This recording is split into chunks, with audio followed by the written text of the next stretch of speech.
Bonsoir à toutes et à tous. Merci Claude de ton accueil. Alors de fait, à cause de cette année de la foi qui, vous le savez, a commencé le 11 octobre dernier, j'ai intitulé cette conférence « Pourquoi la foi ?» Mais pourquoi la foi, je l'écris à la fois en un seul mot, ce mot « pourquoi », c'est-à-dire d'où vient-elle, et « pourquoi » en deux mots.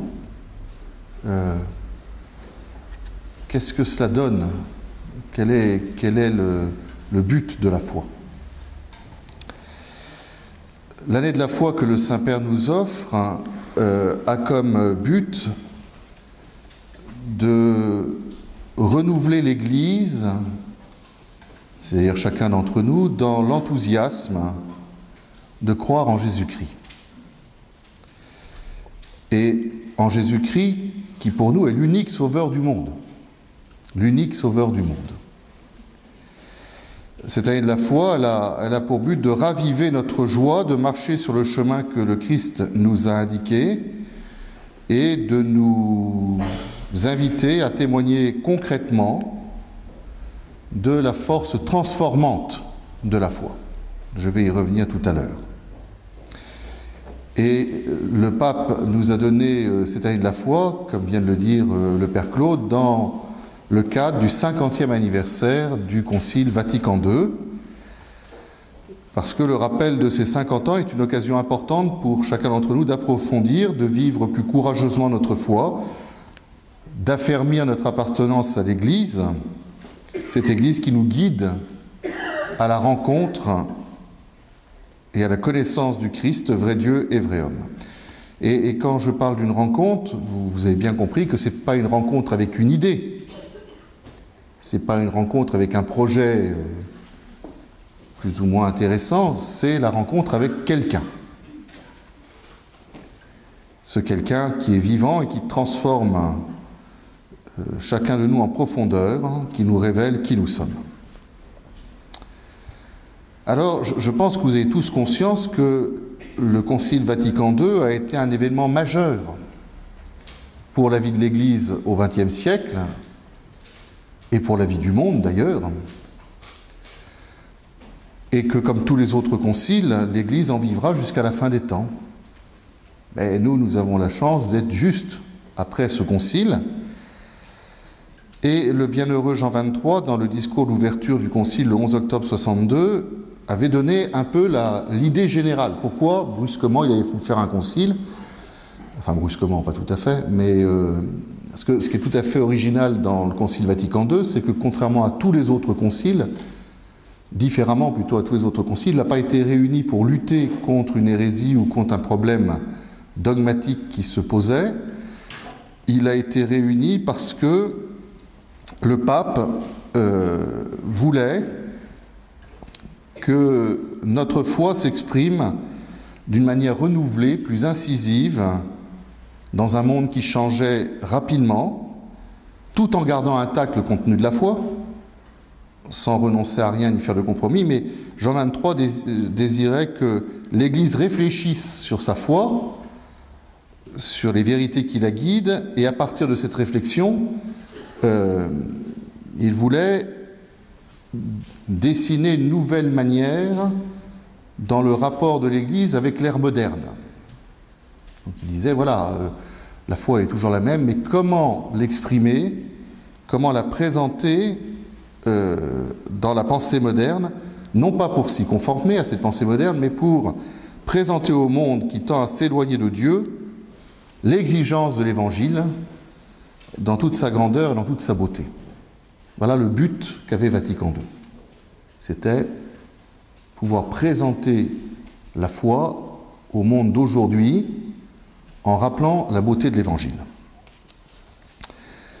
Alors Paul VI l'a très bien exprimé dans son homélie qu'il a donnée à la fin de la dernière session du Concile. Vous savez que le Concile s'est fait sur plusieurs sessions, sur 3 ans. Et donc le 7 décembre 65, voilà ce que dit Paul VI, et écoutez bien, vous allez vous apercevoir à quel point les paroles de ce pape sont extraordinairement actuelles. Écoutez bien. Le Concile Vatican II a eu lieu à une époque où tout le monde reconnaît que les hommes sont davantage absorbés par le royaume de la terre que par le royaume des cieux. À une époque où l'oubli de Dieu devient habituel, quasiment suscité par le progrès scientifique. Une époque où l'acte fondamental de la personne humaine, rendue plus consciente d'elle-même et de sa liberté, tend à revendiquer son autonomie absolue, s'affranchissant de toute loi transcendante. Une époque où le laïcisme est considéré comme la conséquence légitime de la pensée moderne et la norme la plus sage pour l'ordonnancement temporel de la société. Il disait ça il y a 50 ans. Je ne suis pas sûr qu'on ait fait beaucoup de progrès depuis, mais manifestement, Paul VI était vraiment prophète. Et il concluait en disant que la question de Dieu était le point central du Concile. Ce Dieu, dit-il, qui existe réellement, qui est vivant, qui est une personne, qui pourvoit à tout, qui est infiniment bon, et il est non seulement bon en lui-même, mais aussi immensément bon pour nous. Il est notre créateur, notre vérité, notre bonheur, au point que l'homme, quand il essaie de fixer son esprit et son cœur en Dieu dans la contemplation, accomplit l'acte le plus élevé et le plus parfait de son esprit. Un acte qui encore aujourd'hui peut et doit être le sommet de toute l'activité humaine et qui lui donne toute sa dignité. Voilà, je ne sais pas si vous avez bien entendu, mais Paul VI dit que quand l'homme fixe son esprit et son cœur sur Dieu, il accomplit l'acte le plus élevé et le plus parfait qu'il puisse faire. Le sommet de toute l'activité humaine. De toute l'activité humaine. Toute. Même le fait de vous brosser les dents après le repas. C'est-à-dire qu'il n'y a pas de distorsion, il n'y a pas de coupure entre l'activité humaine et la relation à Dieu. Voilà. Alors, face à ces déclarations de Paul VI, nous voyons combien l'époque dans laquelle nous vivons est au contraire marquée par l'oubli de Dieu, et même par une complète surdité à son égard. Qui écoute Dieu dans notre société ? Je ne parle pas du Christ, je parle de l'existence même de Dieu. C'est impressionnant, quand nous avons vu le pape avec les évêques de notre province, dans la visite à Limina, quand on était seul avec lui, ce qui nous a frappé, c'est que le pape, il n'a pas parlé du Christ. Enfin, il en parle forcément, mais c'est pas du Christ dont il parlait, c'était de Dieu. Le grand Dieu, disait-il. Voilà. On en est à un point où c'est même pas le problème du Christ, c'est le problème de Dieu. Nous sommes dans un monde qui vit très bien, du moins le croit-il, qui vit très bien sans Dieu, qui pense qu'il peut parfaitement s'en passer. Alors, sans doute, avons-nous à revenir, et c'est un des buts de l'année de la foi, à revenir à la leçon la plus simple et la plus fondamentale du Concile Vatican II. Cette leçon, elle est claire, c'est l'important aujourd'hui, comme il y a 50 ans, c'est que ceux qui nous entourent puissent découvrir clairement que Dieu est présent dans notre monde et dans nos vies, qu'il nous regarde, qu'il nous répond.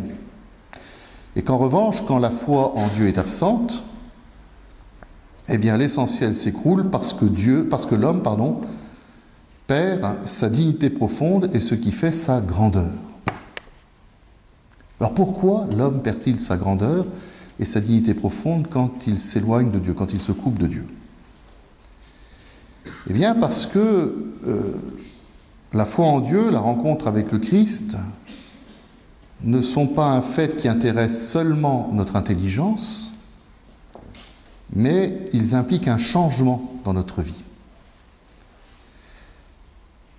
Ils impliquent un changement dans nos sentiments, nos intelligences, notre volonté, notre corps, nos émotions, nos relations humaines.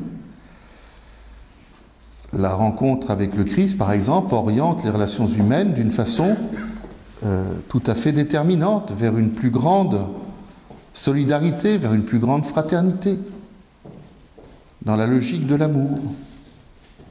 Voilà. C'est aimez-vous les uns les autres comme je vous ai aimé, et même aimez vos ennemis. Ça change un petit peu quand même, hein, quand on rencontre le Christ. Avec la foi, tout change en nous et pour nous. La foi éclaire notre destin futur, notre place dans l'histoire. Nous ne sommes pas simplement le produit d'une évolution hasardeuse, le produit d'un phénomène sans logique. Voilà, nous sommes voulus par Dieu. Le sens de notre vie et la foi nous montrent que notre existence ne se limite pas à cette terre, mais que nous sommes faits pour le ciel. Ça change quelques petites choses quand même.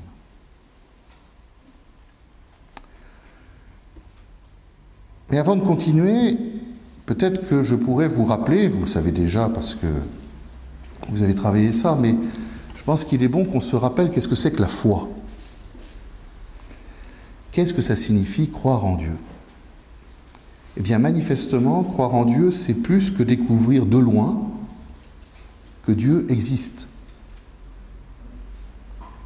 Même si aujourd'hui, il faut déjà revenir à cette simple affirmation. Pour bon nombre de nos contemporains, qui n'arrivent même plus à voir que Dieu existe, alors que cette foi, non, c'est même pas de la foi. Savoir que Dieu existe est un acte de l'intelligence. On y arrive par la raison. C'est ce que dit Vatican I. Parce que s'il y a eu un Vatican II, ça veut dire qu'il y a eu un Vatican I. Vous savez ça. Vatican I dit que par la raison, l'homme peut arriver à découvrir l'existence de Dieu. C'est pas très difficile. Enfin, c'est pas très difficile. En fait, on peut y arriver, les pères de l'Église l'ont dit dès le début du christianisme, en regardant le monde autour de nous, on découvre l'histoire de la cause et des effets, ou quand on regarde l'amour entre l'être humain, on découvre qu'il y a forcément un être suprême. Alors, je vous ai déjà fait cette démonstration, mais on va la refaire pour ceux qui n'étaient pas là. On va faire 1 minute de silence, écoutez bien. Qu'est-ce que vous venez d'entendre là? Vous venez d'entendre passer une voiture. Alors, vous savez qu'il y a une voiture qui est passée parce que vous avez entendu du bruit. Et donc, le bruit dit qu'il y a une voiture. Vous n'avez pas vu la voiture. Vous savez qu'elle existe. Et puisque vous savez que la voiture existe et qu'en plus elle avance, vous savez que dedans, il y a un conducteur. Voilà, donc moi je ne crois pas qu'il y ait un conducteur qui était dans la voiture là, je suis sûr qu'il y avait un conducteur. Ou alors on a changé les voitures depuis la dernière fois. Sauf que vous savez que ce conducteur existe, mais vous ne savez absolument pas qui il est. Vous ne croyez pas en lui. Vous ne savez pas qui il est. Pour savoir qui il est, il faudrait qu'il s'arrête, qu'on se rencontre, qu'il sorte de la voiture, qu'on se dise bonjour, t'appelles comment, t'es né où, tu fais quoi, etc. Il faudrait qu'il me dise des choses. Et donc vous comprenez que l'existence de Dieu, je peux y arriver en regardant autour de moi les choses qui existent et dire mais il y a forcément un créateur. Sauf que je sais que Dieu existe, mais je ne sais pas qui il est. Voilà, la foi c'est bien plus que ça. Croire, c'est croire en quelqu'un et pas seulement en son existence. Une personne n'est véritablement pour moi quelqu'un quand elle intervient dans ma vie. Voilà. Je donne un autre exemple. La caissière de la caisse 8 du supermarché où vous allez faire régulièrement vos courses, vous savez qu'elle existe. Elle vous présente la facture. Alors, mais vous ne savez même pas qui elle est. Vous ne croyez pas en elle, elle n'intervient pas dans votre vie, vous ne connaissez même pas son prénom. Vous n'avez pas regardé sa carte. Voilà. Donc, elle n'existe pas. Enfin, elle existe, mais pas pour vous, vous ne croyez pas en elle, elle n'intervient pas. Et bien voilà, ça veut dire que croire en quelqu'un, c'est pas simplement un acte d'intelligence, c'est aussi un acte du cœur, c'est un acte de toute notre personne. Et donc pour croire, il faut connaître. Alors, est-ce que Dieu s'est fait connaître? La bonne nouvelle, c'est que oui. Il a commencé dès le début de la création. Et nous découvrons dans l'Écriture sainte, dans la Bible, tout cela. L'Écriture sainte nous montre ainsi Dieu qui lève le voile qui l'entoure, ce qui est l'étymologie du mot révélation. Révélation, c'est lever le voile. Et Dieu a passé son temps, on pourrait dire, entre guillemets, en tout cas il a passé le nôtre, à se révéler. Il est venu vers nous, il a donné son nom, Yahvé, le Seigneur des armées, Emmanuel, Dieu avec nous. Voilà. Et depuis Adam et Ève, en passant par Noé, Abraham, Moïse, les prophètes, jusqu'au Christ, Dieu nous a parlé. Et cette parole, eh bien, nous pouvons la découvrir en méditant l'Écriture sainte. Et vous avez remarqué que la Bible ne présente nulle part la preuve de l'existence de Dieu. Ne donne pas de preuve, ce n'est pas le but de la Bible. Le but de la Bible, c'est de nous mettre en contact avec lui. Par contre, nous découvrons dans la Bible que Dieu intervient dans l'histoire. Il intervient auprès d'Abraham, d'Isaac, de Jacob, des prophètes. Il intervient dans de multiples événements. Et voilà qu'il nous découvre, qu'il nous révèle non seulement qui il est, mais qu'il révèle aussi qui nous sommes. Nous sommes à l'image de ce Dieu. Cette révélation va s'achever, se récapituler dans le Christ. Dieu lui-même, image par excellence du Père. Donc voilà, avec le Christ, Dieu a achevé de dire tout ce qu'il avait à nous dire. Il ne peut pas nous donner autre chose. Il ne peut pas nous donner plus grand, puisqu'il s'est donné lui. Qu'est-ce que vous voulez qu'on ait de plus grand que Dieu? Vous pouvez courir après toutes les révélations que vous voulez, les apparitions diverses et variées, vous n'aurez rien de plus. Si elles sont vraies, hein, vous n'aurez rien de plus que ce qui a marqué dans l'Écriture sainte, de ce qu'a dit Jésus-Christ. Vous voulez qu'il donne de plus, Dieu? Il s'est donné, lui. Voilà, et voilà qu'il a achevé de dire qui il est. Il est amour, un Dieu unique, mais qui se réalise en 3 personnes. Père, Fils et Esprit. Ah, on n'aurait pas pu l'inventer quand même. Hein. Et la Bible nous parle d'un Dieu vivant, personnel, proche, secourable, miséricordieux, aimant. Voilà, c'est pas n'importe quel Dieu. Il ne s'est pas révélé n'importe comment. Il n'a pas dit moi je suis un inspecteur des impôts, ou alors je suis le grand gendarme éternel, ultra cosmique, qui vous surveille. Non, il a dit moi je t'aime. Et donc, vous comprenez que la foi, c'est ça, c'est la réponse de l'homme à Dieu qui se révèle. Et voilà, je te dis qui je suis, est-ce que tu veux me suivre? Est-ce que tu veux me croire? Et alors vous comprenez que la foi chrétienne, ce n'est pas d'abord une morale. Je n'ai pas dit qu'il n'y avait pas de morale. Hein. Ce n'est pas d'abord une morale. La morale, elle vient après. La foi chrétienne, ce n'est pas simplement une série de vérités ou de préceptes. La foi, c'est d'abord une rencontre entre personnes. Dieu dit qui il est l'amour, et il propose une alliance avec lui. C'est ça la foi chrétienne. Et donc, ce que nous connaissons de Dieu n'est pas une projection de nos idées, ce n'est pas une invention de l'être humain, comme pouvaient l'être par exemple les religions païennes. Voilà, vous pouvez toujours essayer de trouver s'il y a une seule religion dans l'histoire de l'humanité qui dit que Dieu se fait homme. Ça n'existe pas. Dans les religions païennes, il fait semblant d'être homme. Là, il s'est fait vraiment homme. Un Dieu qui va mourir, qui va ressusciter, et puis essayer de trouver un Dieu unique en 3 personnes. Ça, essayez même de l'imaginer par vous-même, on ne comprend pas. Voilà, Dieu n'est pas le manque, n'est pas le fruit de nos désirs, de nos manques ou de nos nostalgies. pas nous qui l'inventons, c'est un fait historique. Dieu s'est révélé, un fait historique entre Dieu et l'homme. C'est ça la foi, c'est comme ça que ça se passe. Et donc croire en Dieu, c'est croire ce que Dieu me dit de lui-même et ce qu'il dit de moi-même. C'est croire que Dieu intervient concrètement dans l'histoire, spécialement dans la mienne. Quand je dis la mienne, c'est pareil pour vous. C'est suivre le chemin qu'il nous propose. Et puisque nous sommes chrétiens, la foi chrétienne, c'est croire en l'intervention de Dieu par l'incarnation, la mort et la résurrection du Christ.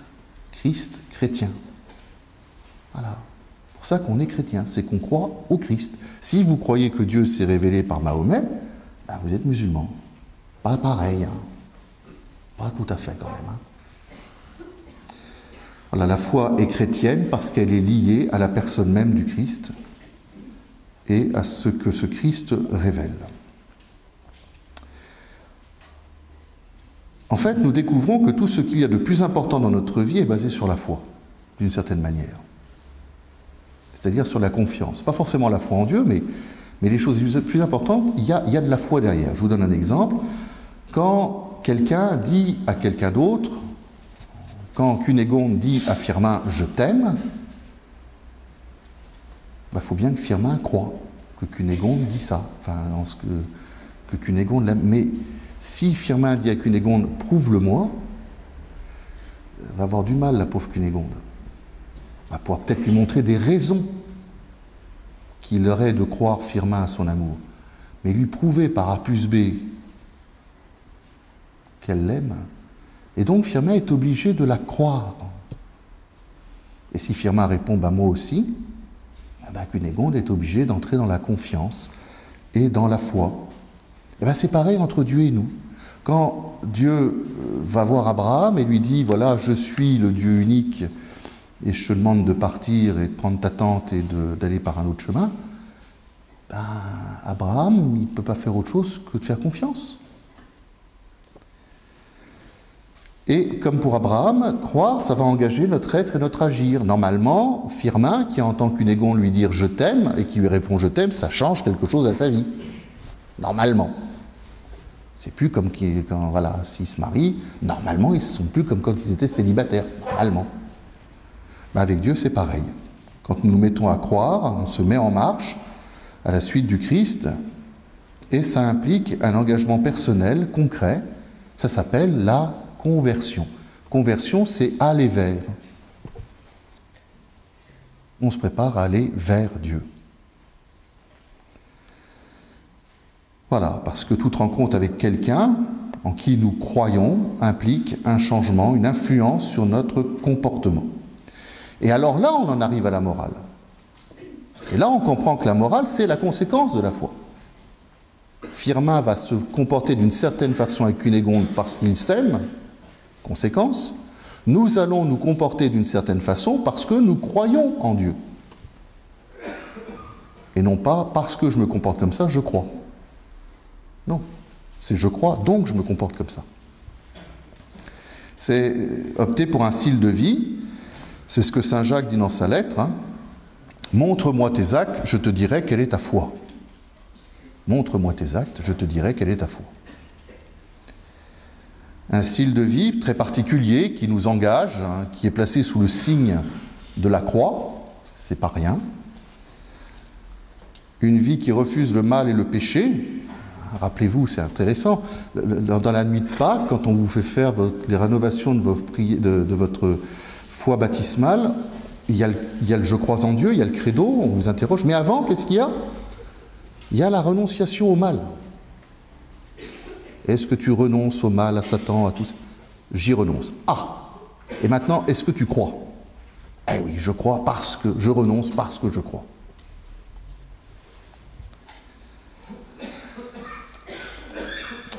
Et donc, cette foi, qui est un don, vous avez compris que c'est un don, c'est Dieu qui vient vers nous et qui se donne. On n'a pas convoqué Dieu, on ne peut pas le convoquer. Il n'était pas obligé de venir. Dieu s'est donné, et bien, dans ce don, il nous pousse à poser des actes en cohérence avec ce que nous croyons et à ce que notre volonté se mette en cohérence avec notre intelligence. Voilà, c'est exactement ce qui s'est passé le jour de la Pentecôte. Vous relirez le chapitre 2 des Actes, c'est fabuleux. Il y a les apôtres qui ont très peur, ils sont enfermés, l'Esprit Saint arrive, ouf, voilà. Et les apôtres qui ne comprenaient pas grand-chose, qui n'avaient pas très bien suivi les cours que Jésus leur avait donnés pendant 3 ans, voilà que d'un seul coup, ils sont habités d'une intelligence extraordinaire. Voilà que Pierre m'ait fait un discours. Pierre, il n'avait pas fait Polytechnique, ni le séminaire. Il savait pêcher. Et voilà qu'il fait un discours incroyable. Et alors, à la sortie de ce discours, les gens qui l'ont entendu, qu'est-ce qu'ils disent ? Ah, qu'est-ce que nous devons faire ? Si nous croyons à ce Christ que tu nous annonces, qu'est-ce que nous devons faire ? Réponse de Pierre, convertissez-vous et recevez le baptême. Convertissez-vous. Et donc la foi va nous pousser à un acte de conversion, c'est un choix, c'est une option. C'est une option de vie. Voilà. C'est pas simplement un système de valeurs. Voilà. Et ça, c'est très important de comprendre ça, parce que je crois qu'il y a beaucoup de monde aujourd'hui autour de nous qui ne savent plus très bien ce que c'est que la foi. Voilà, c'est comme la personne qui un jour me dit oh là là, il y a quelques mois j'étais très croyant, très engagé, puis là maintenant, depuis 3 mois, je ne sais plus très bien si je crois. Je semble avoir perdu la foi. Ça, c'est une remarque qui peut vraiment nous interroger. Si vous avez bien compris tout ce que je vous ai dit, ça paraît bizarre quand même. Que quelqu'un qui dit avoir la foi, dit 3 mois plus tard, je ne crois plus vraiment. Parce qu'on ne perd pas la foi comme ça. Parce que la foi, c'est pas, vous comprenez, la foi, c'est pas tenir dur comme fer à des affirmations qu'on pourrait jamais vérifier. La foi, c'est pas être attaché à un code ou à une série de vérités. Alors si par hasard, boum, on n'arrive plus à comprendre cette vérité, tout va vaciller. Non. Être chrétien, c'est être attaché au Christ, et être attaché au Christ, ça ne veut pas simplement dire avoir des convictions, des valeurs, des idées, ni même simplement une morale. C'est bien d'avoir tout ça. Bien sûr que de la foi découlent des convictions, des idées, des valeurs et une morale. C'est évident, et je vais en parler tout à l'heure. Mais si vous réduisez la foi à ça, vous n'avez que 2 options après. Ou bien l'orgueil. Vraiment, moi je suis bon. Pas mal, j'arrive à... Là, j'ai vraiment un système de pensée, puis ça marche bien. Ou alors au désespoir, parce que vous n'arriverez pas à suivre tout votre système. Et donc vous allez rentrer dans l'amertume. Parce que quand on croit que toutes ces valeurs marchent, ça va bien. Et puis, dès qu'on commence à avoir un peu de tempête, ça va devenir plus difficile. Voilà, avoir la foi, c'est pas ça. Avoir la foi, ça ne se résume pas non plus à être gentil, mais à avoir de la générosité. C'est très souvent ce qu'on nous dit. Ah ouais, mais moi je connais plein de chrétiens, mon père, plein de gens qui ne sont pas chrétiens et ils sont meilleurs que nous. Très bien, parfait, c'est pas le problème. Le problème, c'est qu'est-ce que c'est que la foi ? Et la foi, c'est pas simplement être gentil, c'est pas simplement être généreux. Dieu aime les gens généreux, donc il vous aime. Il faut être généreux, il faut être gentil, c'est mieux. Mais la foi, c'est pas simplement servir les autres, c'est pas simplement les aider. Si on a la foi, on va les aider. Mais ça ne se résume pas à ça. La foi, ce n'est pas non plus une recherche de soi, une recherche d'un bien-être intérieur, zen, voyez, où on réduit le rapport à Dieu, on réduit la vie spirituelle à « je sens, je ressens ça, je ne sens pas ». La foi chrétienne, c'est pas du bouddhisme, voilà, où tout le monde va bien et où j'essaye de... Non, c'est pas ça la foi. La foi n'est pas non plus simplement une espèce de roue de secours. Suis Jésus, ça ira beaucoup mieux. Voilà, et comme si la foi allait être une espèce de cloche qui allait nous éviter les problèmes. C'est pas ça la foi. Croire, ça concerne le sens profond de notre existence, ça concerne les questions les plus profondes que l'homme se pose sur sa vie. Vous pourriez faire tout ce que je viens de vous dire sur ce qui n'est pas la foi dans le rapport entre un homme et une femme, dans leur amour. Si le gars, si Firmin dit à Cunégonde, tu sais, je t'aime vraiment parce qu'avec toi, je me sens bien. Je suis sûr que Cunégonde, elle va apprécier. Tu m'aimes pas pour autre chose? Ah si, j'aime bien parce que moi je crois aux valeurs que représente la femme. Ouais, je m'appelle Cunégonde, pas la femme. Vous comprenez? Eh bien voilà, avec Dieu c'est pareil. Ça concerne vraiment le plus profond de ce que nous sommes, pas seulement de ce que nous faisons. Et si nous pouvons faire ça, si nous pouvons croire, c'est parce que Dieu nous a créés à son image et qu'il a déposé en nous la capacité de croire. Ça, c'est fabuleux. Il a déposé en nous la capacité de croire. Comme dit saint Augustin, il nous a rendus capables de lui. Vous savez qu'en nous, il y a une profonde nostalgie, comme dit Jean-Paul II, une profonde nostalgie de Dieu.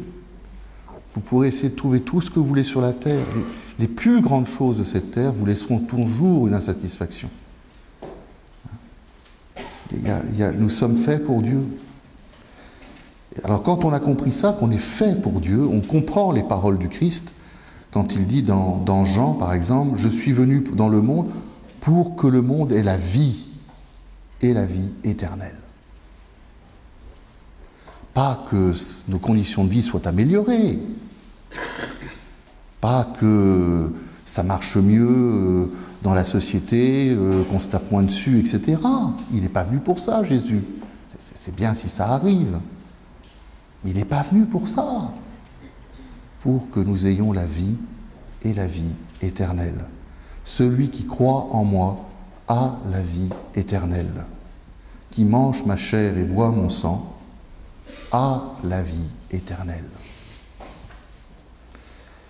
Voilà, c'est cette foi qui répond aux questions fondamentales qui traversent le cœur de l'homme. Alors, à partir de là, va se poser une question, une interrogation tout à fait essentielle. Si vous avez bien compris ce que c'est que la foi, est-ce que la foi que vous avez, que j'ai, est réellement une force transformante de notre vie? Ou bien est-elle seulement un élément qui fait partie de notre existence, mais qui n'est pas vraiment le point déterminant de celle-ci, qui n'est pas vraiment, qui n'implique, où notre existence ne s'implique pas totalement. Je vous ai souvent invité, depuis presque 5 ans que je suis parmi vous, à vous poser cette question. Je l'ai fait quasiment, je crois, à chaque homélie, et je pense que je le ferai encore tout à l'heure. Voilà, vous pouvez repartir, vous savez ce qu'il y a dans l'homélie. Non, il y a plus que ça, ne vous inquiétez pas. Souvent, je vous ai posé la question, qu'est-ce que cela change à votre vie d'être chrétien? Concrètement. Pas seulement dans les idées, hein. Qu'est-ce que ça change à votre vie? Qu'est-ce qui se passerait, qu'est-ce qui serait différent dans votre existence si vous n'étiez pas chrétien?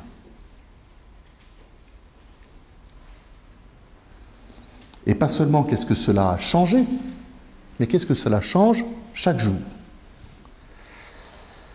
Voilà. Eh bien, vous comprenez que c'est très important à se poser cette question, parce que si la foi pour nous, ce n'est pas quelque chose qui prend toute notre vie, si c'est une occupation parmi d'autres, si c'est une tranche de vie parmi d'autres, dès qu'on aura un problème, dès qu'on n'aura plus le temps, c'est la première tranche qui va sauter. Et vous savez pourquoi? Parce que Dieu ne viendra jamais se plaindre. Si Firmin, il ne s'occupe plus de Cunégonde, à mon avis, Cunégonde va finir par râler. Si Cunégonde ne s'occupe pas de ses enfants, à mon avis, ils vont demander à manger. Si vous ne vous occupez pas de votre travail, votre patron va venir râler. Mais si on ne s'occupe pas de Dieu, vous l'avez vu, vous, apparaître le matin en disant, dis donc, excuse-moi, mais ça fait 3 semaines, 1 mois, 3 ans, 10 ans, 20 ans que tu t'occupes plus de moi. Vous avez vu ça? Alors, il nous le dit autrement, ne vous inquiétez pas. Mais vous comprenez, comme il ne va pas se plaindre comme les autres, ben c'est lui qui disparaît le premier. D'où l'intérêt de se poser souvent la question, qu'est-ce que ça change à notre vie d'être chrétien? Eh bien, l'année de la foi nous invite à comprendre un peu plus que la foi, ce n'est pas quelque chose d'étranger, de détaché de la vie concrète, voilà, mais que la foi, c'est l'âme de notre existence. Ça donne le sens de l'existence. Chers amis, ce n'est quand même pas rien de croire en un Dieu qui est amour, qui s'est fait proche de l'homme en s'incarnant, en se donnant sur la croix, en mourant pour nous, en ressuscitant et en nous ouvrant à nouveau le ciel. C'est pas rien. Père Noël, il fait pas ça. Alors qui fait ça? Vous comprenez alors que croire nous indique de façon extraordinaire que la plénitude de l'homme se trouve dans l'amour et donc en Dieu. Or, qu'est-ce que nous constatons dans nos sociétés modernes? On peut dire qu'en Occident, du moins, la foi n'est pas la chose la plus prégnante et qu'elle n'anime plus la majorité des personnes qui nous entourent. Et dans le même temps, alors quand je dis ça, je ne pose aucun jugement, je fais un constat. Je ne juge pas les gens qui n'ont pas la foi. Et je ne trouve pas qu'ils sont méchants. Quand je rencontre quelqu'un qui n'a pas la foi, moi j'essaye non pas d'être en colère contre lui et de dire il devrait croire, j'essaye surtout de m'émerveiller que moi je crois. Parce que je pourrais ne pas croire. Donc c'est un constat. Et qu'est-ce que je vois dans un monde qui aujourd'hui ne croit pas beaucoup?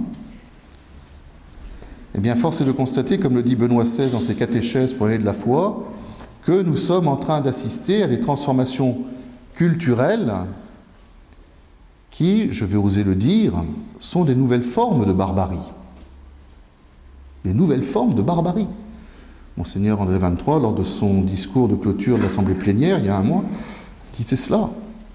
Il faut quand même que nous rendions compte que la foi chrétienne nous a fait sortir de la barbarie et que nous sommes on est en train d'y replonger.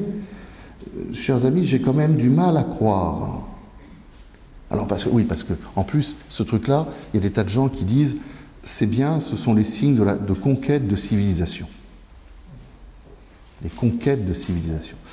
Je suis désolé, mais j'ai beaucoup de mal à croire que le pouvoir extraordinaire de l'argent aujourd'hui, que l'euthanasie, la manipulation génétique, l'avortement généralisé, ou bien le mariage homosexuel, j'ai du mal à croire que ce sont des progrès éthiques majeurs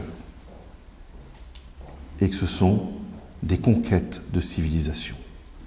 Il faudra m'expliquer très longtemps pour que j'accepte ça. Je crois qu'on n'y arrivera pas d'ailleurs.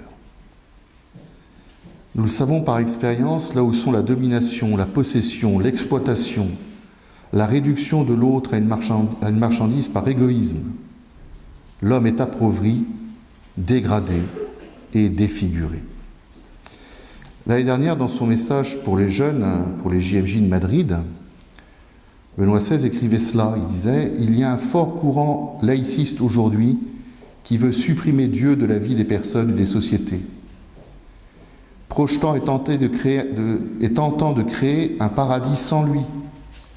Or, l'expérience enseigne qu'un monde sans Dieu est un enfer, où prévaut les égoïsmes, les divisions dans les familles, la haine entre les personnes et les peuples, le manque d'amour, de joie et d'espérance. Un monde sans Dieu est un enfer parce que précisément l'enfer, c'est l'absence de Dieu. Un monde sans Dieu est un monde contre l'homme. Vous n'avez qu'à ouvrir votre télévision. Et au contraire, là où les hommes sont animés de l'amour qui vient de Dieu et où la foi anime leur vie, bien force est de constater qu'on voit fleurir des gestes et des attitudes d'amour, de compassion, d'attention, de service désintéressé des autres. Force est de constater que là se construit concrètement la civilisation de l'amour, où chacun est respecté dans sa dignité. Pour ma part, je suis intimement persuadé, intimement convaincu que la foi chrétienne humanise la vie, qu'être chrétien nous rend plus humains, et même que la foi chrétienne nous rend pleinement humains, ce qui est normal. Si le Christ s'était fait homme et qu'il est l'homme nouveau, qu'il est l'homme dans sa plénitude, le suivre nous rend pleinement humains. Alors vous comprenez pourquoi, dans les orientations que je vous ai données, et que vous connaissez maintenant par cœur, tous les soirs, j'en suis persuadé, c'est sur votre table de nuit, vous en lisez un petit bout. Hein? Pourquoi je vous parle de l'évangélisation? Si nous voulons que d'autres connaissent le Christ, c'est pas parce qu'on veut avoir plus de monde à la messe et comme ça que la quête sera meilleure. On n'est pas un club qui recherche des adhérents. Ce que nous voulons, c'est rendre humains les hommes. C'est qu'ils découvrent le sens de leur existence. Et c'est vrai que quand l'homme est séparé de Dieu, c'est un vrai drame. Parce que quand l'homme est séparé de Dieu, il est réduit à sa dimension horizontale. Et l'histoire récente de notre monde nous a montré que c'est justement une des causes fondamentales des totalitarismes qui ont eu par exemple des conséquences absolument tragiques au siècle dernier. Forcément. C'est aussi la cause de la grande crise des valeurs que nous connaissons aujourd'hui. C'est forcé que ce soit comme ça. Si je ne crois pas en Dieu, je ne sais pas qui je suis. Vous savez que nous, chrétiens, nous avons une vision chrétienne de l'être humain. Pour nous, l'être humain, c'est pas n'importe quoi. Or, l'être humain, vous comprenez, suivant ce que je crois de lui, je vais me comporter d'une façon ou d'une autre. Si je crois que l'être humain, c'est un animal un petit peu sophistiqué, il n'y a aucune raison de ne pas en faire des pièces détachées pour d'autres humains. Il n'y a aucune raison de ne pas faire de la manipulation génétique, de la recherche sur embryons. Il n'y a pas de raison de ne pas faire des bébés médicaments pour soigner le grand frère ou la grande sœur. Puis il n'y a pas de raison de ne pas classer les gens en disant ça c'est de l'humain, ça c'est du moins humain et ça c'est pas de l'humain. Et tout ce qui n'est pas de l'humain, on peut le brûler, on peut faire des tas de trucs, on peut le tuer, c'est pas grave. Si l'être humain n'est que quelque chose de rentable, je peux en faire un esclave. Puis le jour où il est plus rentable, je peux le piquer. Il n'y a pas de raison. Pourquoi voulez-vous que ce soit autrement? Si je crois au contraire que l'être humain est à l'image de Dieu, peut-être que je ne peux pas faire tout et n'importe quoi. Et si jamais je ne crois pas en Dieu, il n'y a aucune raison, en fin de compte, d'avoir une morale, la fondation de la morale, en fin de compte. Pourquoi est-ce qu'il faudrait obéir? Pourquoi est-ce qu'il faudrait qu'on soit gentil entre nous? Pourquoi? Pourquoi vivre de telle ou telle façon s'il n'y a pas Dieu? Quand on a une conception, quand on n'a plus de référence à Dieu, on a forcément une vision erronée de la vérité, on a forcément une vision erronée de la liberté. Tout ce que j'ai envie de faire, c'est ce que je veux, c'est ce qui me plaît. Pourquoi vivre alors de telle façon? Pourquoi respecter l'autre? Pourquoi obéir à telle ou telle règle morale s'il n'y a plus aucune référence ultime? Pour quelle raison? Qu'est-ce qui pourrait alors bien justifier la recherche du bien commun ou de la justice, plutôt que son intérêt propre, et ce, par tous les moyens?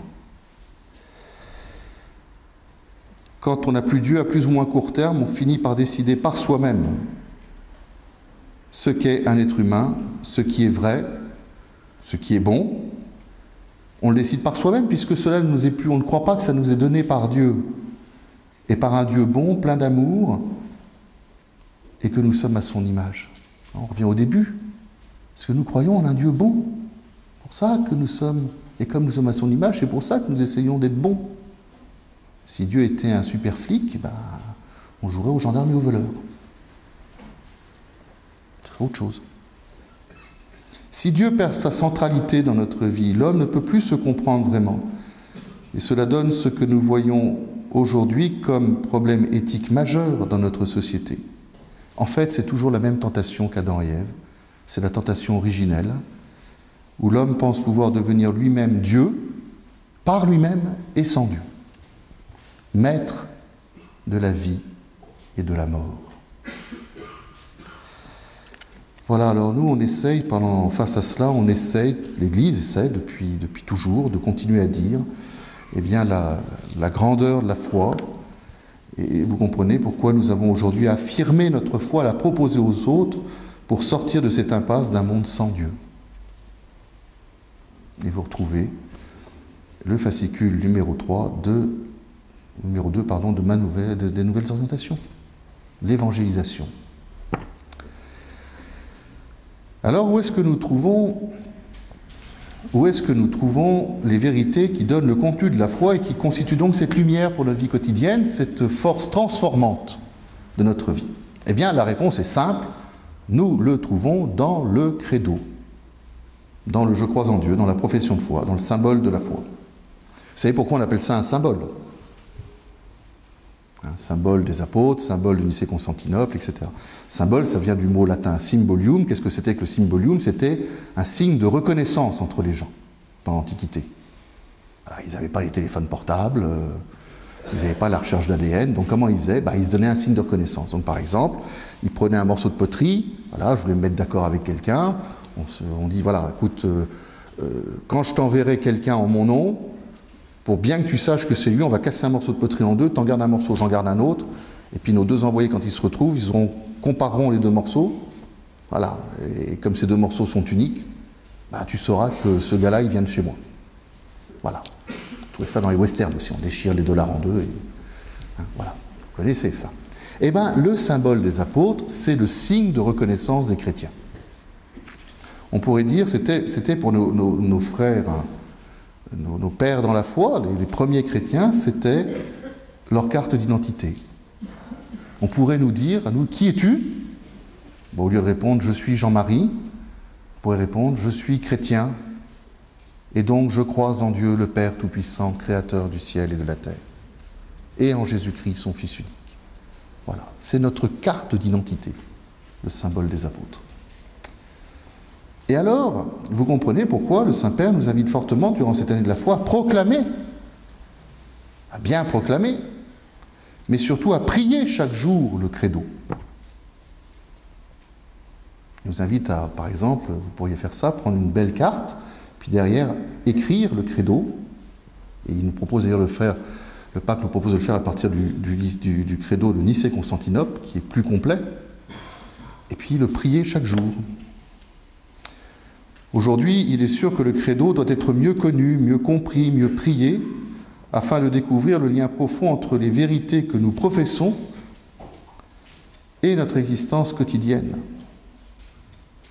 La vie du chrétien, la vie morale du chrétien se greffe sur le credo et trouve en lui son fondement et sa justification, parce que, voilà, ces vérités du credo sont lumière pour notre vie.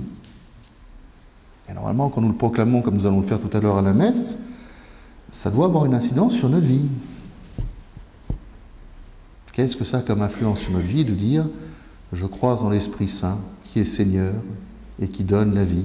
Il procède du Père et du Fils. » Bon, écoutez, c'est pas ça qui va faire cuire ma soupe de ce soir. Ah bon? Vous êtes sûr qu'il n'y a rien à voir?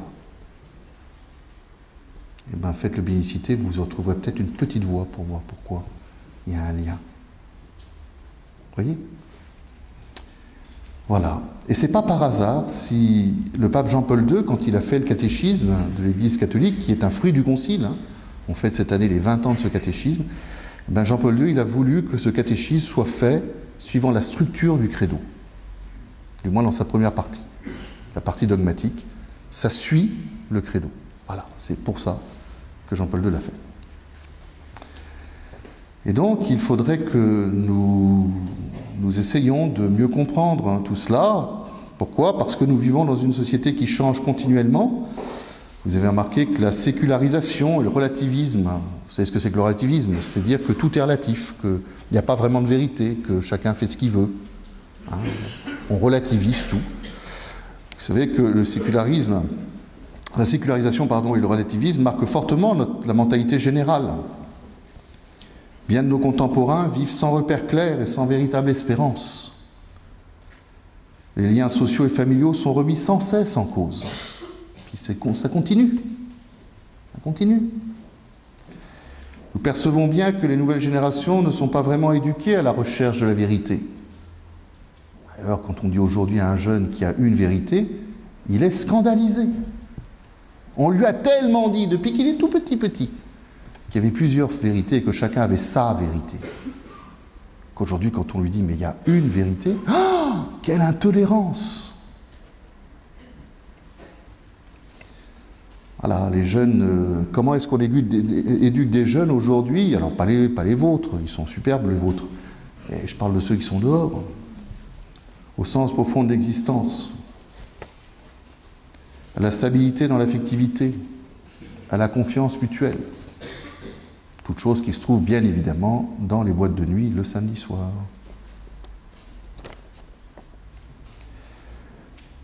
Et on ne peut pas dire que les croyants que nous sommes soient totalement à l'abri de ce genre de danger. Vous ne le savez sans doute pas, mais avant le synode sur la nouvelle évangélisation qui vient de se terminer, le Saint-Siège a fait faire une enquête mondiale dans les communautés chrétiennes pour voir comment les communautés chrétiennes dans notre monde vivaient. Et cette enquête a mis en lumière plusieurs dangers au sein même de nos communautés chrétiennes. Voilà, quelques dangers. Ils disent, on découvre dans certains endroits une foi passive des chrétiens, vécue de manière privée, ou bien le refus d'éduquer sa foi, la fracture entre la vie et la foi. On ne voit pas très bien quel rapport il y a entre les deux. Cette enquête montre qu'il y a bien des catholiques qui ne connaissent pas le noyau central de la foi catholique, c'est-à-dire le contenu du credo, ce qu'il signifie, au point que certains rentrent dans du syncrétisme, dans du relativisme religieux, où ils se forgent une religion à la carte, et où pour eux, à peu près toutes les religions se valent. C'est pas pareil du tout. Alors, je vais prendre un petit morceau de ça, un petit morceau de machin, toc, et puis je vais secouiller, et puis ça fera... Voilà, moi je crois ça. Je suis chrétien, je crois en la résurrection, mais aussi en la réincarnation. Ce qui est totalement impossible, je vous préviens tout de suite. Vous ne pouvez pas faire les deux. Vous ne pouvez pas. Voilà. Il y a des chrétiens dans notre monde, peut-être même dans notre beau Finistère, qui est pourtant le plus beau lieu du monde, où il y a la plus belle foi, n'est-ce pas? Ils ont du mal à avoir une idée claire sur la vérité à croire, sur la singularité tout à fait spécifique de la foi chrétienne, en particulier sur le salut. Il y a plein de chrétiens qui ne croient pas que le Christ est le seul sauveur et que nous avons besoin d'être sauvés. Plein de gens qui pensent que ça se fait automatiquement. C'est pas vrai. Parce que si c'était vrai, Jésus n'aurait pas eu besoin de venir. Il n'aurait pas eu besoin de mourir sur la croix et de ressusciter. Mais je vous explique tout ça dans les orientations, que vous connaissez par cœur. Et donc le pape nous invite au cours de cette année à redécouvrir ce que veut dire le credo, en comprenant les articles, par exemple en se réappropriant le catéchisme de l'Église catholique, ou alors, si vous voulez, vous pouvez prendre aussi sa version pour les jeunes qu'on appelle le Yucat. Alors la bonne nouvelle, c'est que la version pour les jeunes, ça peut marcher pour les vieux. Voilà. Donc vous pouvez lire le Yucat, c'est très bien. Voilà, pour conclure, j'aimerais quand même attirer votre attention sur le fait que cet approfondissement de notre foi est absolument nécessaire aujourd'hui, et d'autant plus nécessaire que nous savons que les difficultés et les épreuves contre la foi ne manquent pas. Sauf que j'aimerais vous montrer qu'aujourd'hui, ça a pris quelque chose de tout à fait spécial et qui est unique dans l'histoire du monde. C'est la première fois que ça arrive dans l'histoire du monde. Vous savez que notre foi est souvent peu comprise, qu'elle est contestée, qu'elle est refusée. Il y a 2000 ans, saint Pierre déjà disait aux chrétiens dans sa première lettre « Vous devez toujours être prêts à vous expliquer devant tous ceux qui vous demandent de rendre compte de l'espérance qui est en vous. Mais faites-le avec douceur et respect. » Par le passé en Occident, dans une société qui était considérée comme chrétienne, la foi était le milieu dans lequel vivait la majorité des gens. Pour la majorité des gens, la référence et l'adhésion à Dieu faisaient partie de la vie quotidienne. C'était plutôt ceux qui ne croyaient pas qui devaient justifier son incrédulité. Dans notre monde, la situation a changé et aujourd'hui, le croyant doit être capable de justifier sa foi, de rendre raison de sa foi. Alors ça fait à peu près 300 ans que ça a commencé. Depuis 300 ans, la critique envers la religion s'est intensifiée. L'histoire a été marquée par la présence de systèmes athées, nous les connaissons, dans lesquels Dieu était considéré comme une simple projection de l'âme humaine, une illusion ou une aliénation. Mais aujourd'hui, et c'est ça qui est totalement nouveau, on est entré dans un temps d'athéisme pratique, dans lequel on ne nie pas les vérités de la foi. On s'y intéresse même plus. Il n'y en a même plus besoin. Ces vérités sont considérées comme insignifiantes, inutiles pour la vie chrétienne. Et cette indifférence, d'une certaine façon, est plus destructrice que l'opposition ouverte à la foi. C'est la première fois dans l'histoire de l'humanité qu'un nombre considérable de personnes n'ont pas de religion. Voilà. Alors, ils en avaient d'autres avant, mais aujourd'hui, voilà, le fait des croyants. Alors, vous voulez que je vous raconte une histoire vraie, bien sûr. Votre évêque ne raconte jamais d'histoire fausse. Il y a 3 semaines, j'étais en Terre Sainte avec 50 catéchistes de notre diocèse.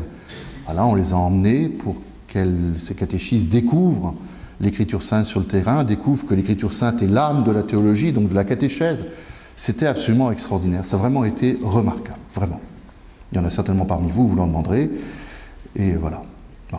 Et il y a eu un soir où nous avons fait venir un curé, donc un chrétien, palestinien, parce que tous les Arabes ne sont pas musulmans. Il y a des Arabes chrétiens. Voilà, il était curé d'une petite ville à côté de Nazareth. Et il y a une brave catéchiste qui lui a posé une question tout à fait intéressante, qui lui dit, mais voilà, vous ici, on voit que vous avez quand même des gens qui viennent à la messe, vous avez des jeunes que vous catéchisez, etc., etc. Comment vous faites? Parce que chez nous, voilà, les gens ne croient plus, et puis on a du mal, on rame pour pouvoir les faire venir, les jeunes, etc. Réponse du curé,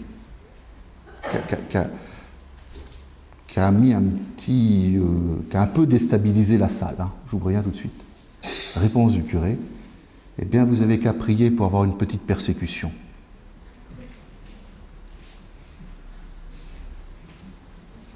Alors on ne va pas prier pour être persécuté, c'est pas bien, c'est pas bien, c'est mieux de ne pas être persécuté. Mais qu'est-ce qu'il voulait dire par là? Il veut dire exactement ce que je viens de vous dire. Au moins quand on est persécuté, il y a une opposition et on répond, quoi. Quand on est devant l'indifférence, c'est ça que nous vivons aujourd'hui. Alors vous comprenez pourquoi je vous invite fortement dans les orientations diocésaines à prier et à travailler le contenu de la foi. Alors prier, c'est dans toutes les orientations. Le contenu de la foi, c'est l'orientation numéro 3. Partir de l'Écriture sainte. Alors l'Écriture sainte, c'est dans toutes les orientations. Et Vatican II. Voilà.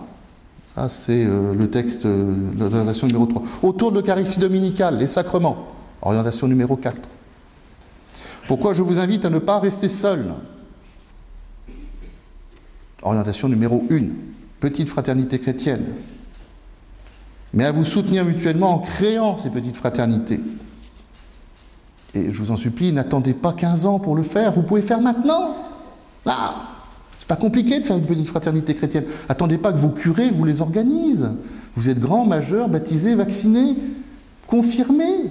Vous savez faire ça, c'est pas compliqué. De vous trouver entre amis ou entre gens qui avaient les mêmes, je sais pas moi, il y a des gens, par exemple, il y a des guides de funérailles qui se sont mis en petite fraternité, ou des gens qui préparaient le baptême, ou les catéchistes, voilà. Et c'est pas compliqué à faire. Je vous ai donné le mode d'emploi. Ah bah faut lire, hein. Faut lire. J'ai pas la cassette vidéo des orientations. Mais c'est facile à faire, n'attendez pas.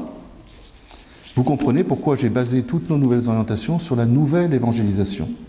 Parce que nous sommes appelés non seulement à renforcer notre propre foi, pour ne pas entrer nous-mêmes dans le genre de danger dont je vous parlais tout à l'heure, mais parce que nous devons répondre avec douceur et respect, comme le dit saint Pierre, à l'athéisme, au scepticisme, à l'indifférence envers la dimension verticale de l'humanité, afin que l'homme de notre temps puisse continuer à s'interroger sur l'existence de Dieu et à parcourir les chemins qui le conduisent à ce Dieu. Chers amis, nous avons un acte de foi et de confiance en Dieu à poser, celui de croire que notre engagement personnel dans l'évangélisation aidera à redonner à l'Évangile sa place centrale dans la vie de tant d'hommes et de femmes de notre temps. Nous avons à poser l'acte de foi que l'évangélisation, ça marche. Vous savez pourquoi ça marche? Parce qu'on est là. Il y a 2000 ans, ils étaient 12. Nous sommes des millions. Ça veut bien dire que quelqu'un a bien évangélisé quelqu'un d'autre pour que ça marche. Il nous faut prier sans cesse pour que tous retrouvent dans le Christ le sens de leur existence et le fondement de la vraie liberté. Sans Dieu, l'homme s'égare. Il est raisonnable de croire. Et c'est notre existence qui est en jeu. Cela vaut la peine de se dépenser pour le Christ. Lui seul peut satisfaire les désirs de vérité et de bien, enracinés dans le cœur de tout homme, maintenant dans le temps et pour toute l'éternité. Je vous remercie de m'avoir écouté.